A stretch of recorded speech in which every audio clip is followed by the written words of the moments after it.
رسول اللہ صلی اللہ علیہ وسلم کے سامنے حضرات صحابہ کرام رضی اللہ عنہم اجمعین تشریف لائے. فرمایا میرے نبی رمضان المبارک کے بعد ہم روزے کس مہینے میں رکھیں جو سب سے افضل ہیں؟ افضل جو مہینہ ہو رمضان کے بعد. میرے نبی نے فرمایا اللہ والے مہینے میں، اور آگے فرمایا یعنی محرم کا مہینہ. میرے نبی نے کیا فرمایا؟ اللہ والا مہینہ. اور اللہ والا مہینہ کون سا ہے؟ محرم کا مہینہ ہے. پتا چلا جب یہ اللہ والا مہینہ ہے تو اس میں اللہ والا بننا چاہیے، نماز کو خوب پڑھنا چاہیے، عبادتیں خوب کرنی چاہیے، جھوٹ سے بچنا چاہیے، اللہ کی نافرمانی سے بچنا چاہیے، بدعات رسومات سے بچنا چاہیے. میں تو یہاں تک کہتا ہوں جو علم ہمارے پاس ہے یہ علم ہم کو دوسروں میں منتقل کرنا چاہیے، ٹرانسفر کرنا چاہیے. ہم اللہ کی نافرمانی سے بچے ہیں تو ہم کو دوسروں کو بھی بچانا ہے. انشاءاللہ اللہ خوش ہو جائے گا. اب ہم آپ کو بتائیں آج وہ چیزیں، اللہ نہ کرے اس محفل میں کوئی ہو، اگر کوئی ہو تو اللہ معاف فرما دے، وہ بھی توبہ کر لے. آج معلوم کیا ہوا ہے؟ بڑی تیزی سے چلا. کچھ لوگوں نے یہ فیصلہ لے لیا مسلمان کے نوجوان بچوں کو چھین لو. کوئی بچہ اچھا کام کر رہا ہے اس کو برباد کر دو. کیسے؟ کیسے؟ شراب پلا دو، شراب کا عادی بنا دو. شراب، اللہ توبہ، شراب. کون شراب پیتے تھے جب تک شراب حرام نہیں ہوئی تھی؟ سب پی رہے. اور جیسے اللہ تعالیٰ نے فرمایا شراب حرام، تو معلوم ہے مکہ مدینے میں شراب کا کیا عالم تھا. جیسے بارش کا پانی نالوں سے بہتا ہے ایسے شراب بہ رہی تھی. توڑ دیا سب نے مشکیزیں، توڑ دیا ساری چیزوں کو، اپنی پوری فیکٹری کو بالکل تہس نہس کر دیا کہ جو کام اللہ کو پسند نہیں ہے وہ ہم کریں گے. سنیے ایک واقعہ. ایک صحابی چلے آ رہے ہیں، دیکھا گھر میں داخل ہوئے ایک صحابی نے شراب کا پیالہ لیا اور یہاں پر لائے. ان کو ابھی پتا نہیں تھا کہ شراب پینا حرام ہے. انہیں ابھی پتا نہیں تھا کہ شراب کا پینا حرام ہے. وہ شراب پینے جا رہے تھے. بس وہ شراب پینے چلے، اتنی دیر میں قریب صحابی کا ٹھہر گئے. فرمایا میرے نبی پر یہ آیت نازل ہوئی کہ شراب حرام ہے. انہوں نے پیالہ ایسے چھوڑ دیا. آسان نہیں ہے، ایسے چھوڑ دیا. نہیں جب حرام ہے تو یہ منہ میں نہیں جائے گی، حرام ہے یہ منہ میں نہیں جائے گی. پھر میرے نبی صلی اللہ علیہ وسلم نے فرمایا جو لوگ اللہ کے لیے شراب چھوڑتے ہیں اللہ تعالیٰ قیامت کے دن ان کو شراباً طہورا پلائیں گے. پاک شراب پلائیں گے، پاک شراب ملے گی بھائی. اس لیے ایک ہم آپ کو دعوت دے کے جا رہے ہیں کہ ہمارے وہ بھائی، وہ مسلمان بھائی جن کو لوگوں نے شراب کا عادی بنایا ہے، آپ ان کو اس حرام چیز سے بچانے کی کوشش کریں. خالی کوشش. کیسے کوشش کرنی ہے؟ نماز کے بعد دعا. اللہ تعالیٰ ہمارے پڑوس میں ہمارا بھائی ہے جن کا نام یہ ہے، اے اللہ میں تجھ سے کہتا ہوں اس کو شراب سے نفرت پیدا کرا دے. اے اللہ میں تجھ سے کہتا ہوں اس کے دل میں شراب کی نفرت ڈال دے. اے اللہ اس کے بچے بڑے نیک ہیں، اس کی لڑکیاں ہیں، یا اللہ کل اس کے رشتے ہوں گے تو لوگ یہ کہہ کے انکار کر دیں گے ہم تمہاری بیٹی نہیں لیں گے اس لیے کہ تمہارا ابا تو شرابی ہے. اچھے لوگ اپنی بیٹیوں کا نکاح اس گھر میں نہیں کرتے ہیں جو لوگ شرابی ہوتے ہیں. تو اللہ کے آگے رو، اللہ کے آگے رو. کسی شرابی کو جھجکنا نہیں، کسی شرابی کو ڈانٹو نہیں. اللہ کے آگے پہلے رو لو. دوسرا کام یہ ہے کہ وہ نشے میں نہ ہو. اس کو بلاؤ, کبھی کبھی اس کے کندھے پہ ہاتھ رکھو, اس کو چائے پلاؤ. اسی درمیان میں چپکے سے کہو, اچھے بھائی آپ کتنے خوبصورت ہیں, ماشاءاللہ آپ کتنے اچھے ہیں, آپ کو تو اللہ نے بیٹیاں بھی دی ہیں, اللہ نے بیٹے بھی دیے ہیں. اے میرے پیارے بھائی, شراب اللہ کو ناپسند ہے, آپ بھی ناپسند کر لیجئے. اے پیارے بھائی, آپ شراب پیتے ہیں, اس شراب کی وجہ سے آپ کے بچوں کی شادیاں مصیبت میں بچ جائیں گی. اور دوسرے, میرے نبی کو شراب پسند نہیں, میرے اللہ کو شراب پسند نہیں ہے. اگر آج توبہ کر لو گے, اللہ قیامت کے دن شراب طہورا پلائے گا, پاک شراب پلا دے گا. آپ نے اس کی زہر سازی کر دی, چپکے سے اس کو ڈانٹا نہیں, اس کو سمجھا کے اس کو سینے سے لگا لیا, سینے سے لگا لیا. میرے بھائی, یہ جملے اس کے دماغ میں گونجتے رہیں گے انشاءاللہ. ایک ایسا دن آ جائے گا کہ انشاءاللہ وہ شراب پینے سے توبہ کر لے گا. یہ ذمہ داری ہم آپ اپنے نوجوان بچوں کو دے کے جائیں, بزرگوں کو دے کے جائیں. دوسرا, ایک اور بھی ہمارے وہاں چیز داخل کی جا رہی ہے, وہ کیا ہے؟ سٹہ بازی, جوا, تاش, شطرنج.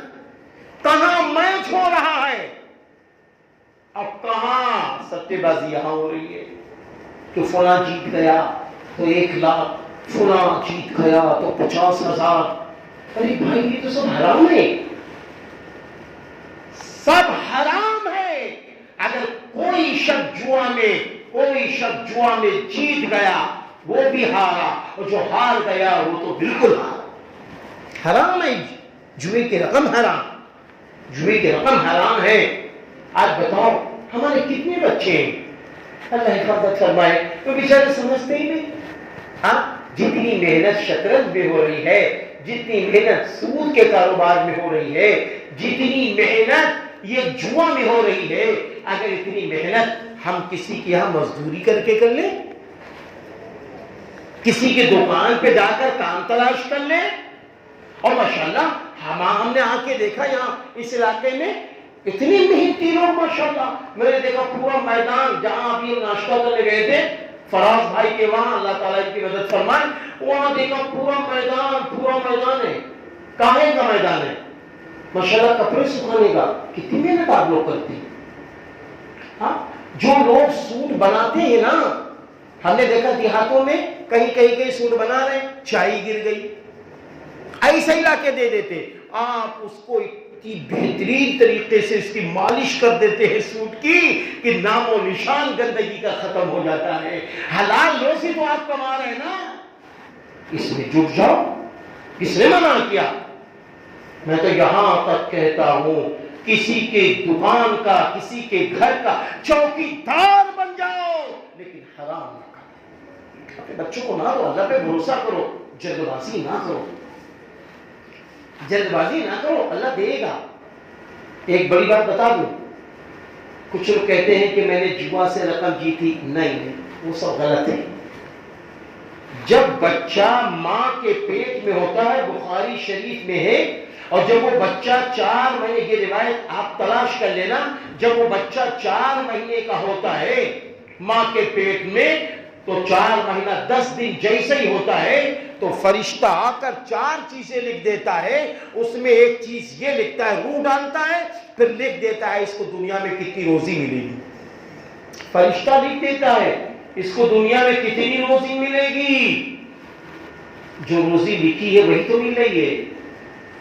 ارے بھیا, پانی آپ نے ٹنکی میں بھر دیا, ہم نے آپ نے بھرا, جتنا پانی بھرا ہے چاہے 10 ٹوٹی لگاؤ تب بھی اتنے پانی گرے گا, 1 ٹوٹی لگاؤ تب بھی اتنے پانی گرے گا, ہمیں 100 ٹوٹی لگاؤ تب بھی اتنے پانی گرے گا. مجھے یاد ہے میرے والد محترم اکثر سمجھاتے تھے, میرے لال میرے بیٹے ایک بات یاد رکھنا, حرام کمائی کے پیچھے نہ پڑنا, اور فرماتے تھے میرے بیٹے حریص و لالچی نہ بننا, اور پھر تیسری بات فرماتے تھے کبھی کسی امیر سے محبت اس لیے نہ کرنا اس سے ہم کو پیسہ ملے گا. ہمیشہ بیچارے سمجھاتے تھے. لالچی نہ بننا، جو تمہارے مقدر میں اس سے زیادہ نہیں ملے گا۔ اب میرے بھائی فرماتے تھے میرے بیٹے پانی ٹنکی میں بھر دو، ایک لگاؤ تب بھی اتنا ہی پانی، 100 ٹنکی ٹوٹی لگاؤ تب بھی اتنا ہی پانی گرے گا۔ تو میرے بھائیوں چاہے جہاں سے روزی لو، اللہ نہ کرے چوری کر کے لے لے، دھوکہ دے کے لے لے، سود ذریعے لے لے، لون کے ذریعے لے لے، کسی بھی طریقے سے روزی لو، روزی وہی لوگے جو مقدر میں لکھی ہے، بہتر ہے کہ حلال طریقے سے لے لو، بہتر ہے کہ حلال طریقے سے لے لو۔ حضرت مولانا سید محمد رابع حسنی ندوی رحمت اللہ علیہ دارالعلوم ندوۃ العلماء کے ناظم اعلیٰ، دارالعلوم ندوۃ العلماء کے بچوں میں خطاب فرما رہے ہیں، فرمانے لگے میرے بچوں لالچی نہ بننا، جلد باز نہ بننا۔ آدمی جلدی مالدار ہونا چاہتا ہے تو اپنی ویلو گرا لیتا ہے، آدمی جلدی مالدار ہونا چاہتا ہے اپنی ویلو گرا لیتا ہے۔ حضرت نے فرمایا کہ ایک دوست نے ایک دوست کی دعوت کی، شاندار بریانی کا انتظام ہوا، اندر بکرے کی بریانی تیار ہے، ابھی روٹی آئی دسترخوان پہ، سالن آیا، تو اس کا جو دوست تھا نا اس نے کہا اے بھائی ایک بات سنو، دیکھو بھئی سالن چاہے چاہے کا ہو لیکن بریانی ہم بکرے ہی کی کھائیں گے۔ اندر عورتیں سنتی رہتی جب کوئی نیا مہمان آتا ہے، یہ انسانی فطرت ہے، جب کوئی نیا مہمان پہنچتا ہے تو اندر عورتیں کان لگائی تھی کیسے بات کر رہے، کیسے کیا کر رہے۔ خاتون نے سن لیا تو اس کے دوست نے کہا ارے یار جو تم نے چاہا وہی ملے گا انشاءاللہ۔ حضرت نے فرمایا وہ کھا کے چلے گئے، اندر جب ان کے شوہر پہنچے تو کہنے لگے میرے سرتاج ہم نے کبھی کسی بات پر نہیں ٹوکا ہے لیکن آج میں آپ کو ٹوک رہا ہوں، ایسے شخص کو کبھی دسترخوان پہ نہ بلانا جو آپ کی عزت پر حملہ کرتا ہے۔ اگر آج بکرے کی بریانی نہ ہوتی، مرغے کی بریانی بنی ہوتی تو یہ شخص ناراض ہو جاتا۔ بتاؤ یہ اتنا حریص، اتنا لالچی، ایسا انسان 4 مہمانوں کے سامنے اس نے کہہ دیا نہ بلانا اس کو اپنے دسترخوان پر۔ حضرت نے فرمایا اے لوگوں جلد بازی میں یہی ہوتا ہے، اگر وہ خاموش رہتا، اس کے مقدر میں وہی بریانی بکرے کی تھی، وہ بکرے کی بریانی بھی مل جاتی اور اس کی عزت پر حملہ بھی۔ اس لیے حریص لالچی نہیں ہونا چاہیے۔ اس لیے آپ سے یہ پورے مجمع سے گزارش ہے، اللہ نہ کرے کہیں سے بچے جوا کھیل لیں، انہیں سمجھایا جائے، مارا نہ جائے، ڈانٹا نہ جائے، جھڑکا نہ جائے، تانے نہ دیے جائیں، نماز کے بعد اللہ کے سامنے غائبانہ رویا جائے اور رو رو کے دعا کی جائے۔ اگر میرے ذریعے آپ کے ذریعے 1-2 گھر بھی جوا سے پاک ہو گئے، شراب سے ہمارے نوجوان بھائی نکل گئے تو اللہ پاک کی قسم میرا اللہ خوش ہو جائے گا، میرا اللہ خوش ہو جائے گا۔ آپ کو معلوم ہونا چاہیے، میں خود بتا رہا ہوں، ایک صاحب کے وہاں ہم گئے، ہم انہیں جانتے بھی نہیں تھے، بہت خاطی تواضع ماشاءاللہ کر رہے تھے۔ آخر میں ہم سوچے کہ اللہ پاک خاطب تو سب لوگ کرتے ہیں، تو بہت زیادہ کر رہے ہیں۔ تو جب ہم چلنے لگے کہنے لگے حضرت میرا بیٹا آپ کے یہاں گیا تھا، بڑی اس نے تعریف کی کہ آپ نے بہت شاندار میزبانی کی تھی، بہت دل خوش ہو گیا۔ تو بتاؤ میرے پیارے مسلمان بھائیوں، آپ کا بیٹا آ جائے، ہم اس کی میزبانی کر دیں، آپ کا دل جیت لیتے ہیں۔ یہ اللہ کے بگڑے بندے اللہ کے حوالے ان کو کر دے، اللہ سے جوڑ دے۔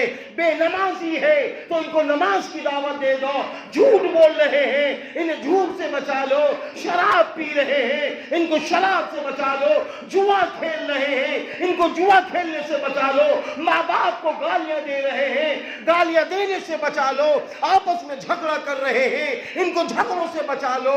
میرا اللہ خوش ہو جائے گا، وہ اللہ خوش ہو جائے گا تو پھر رحمت کے خزانے دنیا میں کھول دے گا، مرنے کے بعد جنت دے دے گا انشاءاللہ۔ عمل کریں گے انشاءاللہ، اللہ تعالی ہماری بھی مدد فرمائے، آپ سب کی مدد فرمائے، اور آج کے اس عظیم الشان جلسہ شہدائے اسلام کو بھی قبول فرمائے۔